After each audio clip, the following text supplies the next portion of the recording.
নমস্কার, অধমের নাম মৌমিতা। আমি একজন 23 বছর বয়সী আদবুড়ি engineer. So welcome and welcome back to the part 2 of এবার বাড়ি ফেরার পালা। সকাল সকাল এয়ারপোর্টে পৌঁছে যাওয়ার দরুন আমি তাড়াতাড়ি চেক ইন করে নিয়ে এয়ারপোর্টের ভেতরে চলে যাই, কেননা ফ্রেশ হতে হতো আর আমার খুব জোর খিদে পেয়েছিল। ফ্রেশ না হলে আমি খেতেও পারতাম না, তাই আমি তাড়াতাড়ি সব কাজ সেরে খেতে বসে যাই, কারণ খুব জোর খিদে পেয়েছিল ভাই। তারপর শুরু হয় বোর্ডিং এর জন্য এক যুগের অপেক্ষা। বোর্ডিং আর স্টার্টই হয় না, এখান বসি ওখান দাঁড়াই এখান বসি। তারপর যখন বোর্ডিং স্টার্ট হয় আমি চট ফ্লাইটে বোর্ড করে নিজের সিটে গিয়ে বসে যাই। তারপর ভাই আমার হৃৎপিণ্ড পুরো হাতে চলে এসছে ভাই, আমার সিট একদম পুরো এমার্জেন্সি এক্সিটের কাছে। তারপর ভাবলাম ঠিক আছে, কিছু হলে এখান থেকে লাভ দিতে পারবো। অ্যান্ড ফ্লাইটে উঠে আমার একটাই কাজ থাকে, দ্যাট ইজ ঘুমানো। তো আমি ঘুমিয়ে পড়ি, বাট ঘুম থেকে উঠে the view was mesmerising guys. আমি দেখতেই থাকি, আমার আর চোখের পাতা বন্ধ হয় না। অ্যান্ড ভিউ দেখতে দেখতে আমি বুঝতেই পারিনি কখন I landed up my city of joy. তারপর আমি জাস্ট একটু অপেক্ষা না করে ব্যাগ নিয়ে বাস ধরে সিধা হাওড়া স্টেশন। ঢোকার পথে আমি অনেকগুলো ফুলের গাছের দোকান দেখতে পাই, আর গাছ দেখলে আমি নিজেকে আটকাতে পারি না। তোমরা সবাই জানো আজকাল আমার খুব গার্ডেনিং এর শখ আছে, তাই আমি 4টে গাছ কিনে অল্প খাবার কিনে সোজা ট্রেনে উঠে যাই। ট্রেনটা টাইমে থাকার দরুন আমি তাড়াতাড়ি বাড়ি পৌঁছে যাই। আর বাড়ি পৌঁছে জাস্ট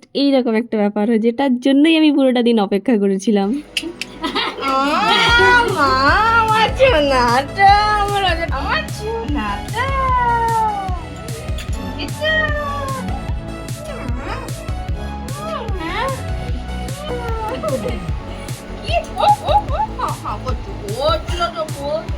তো আজকের জন্য এটুকুই, দেখা হচ্ছে অন্য কোনো ভিডিওতে। কিকিরও সার্চ করা কমপ্লিট ও চলে গেল, আমিও যাই। So till then by.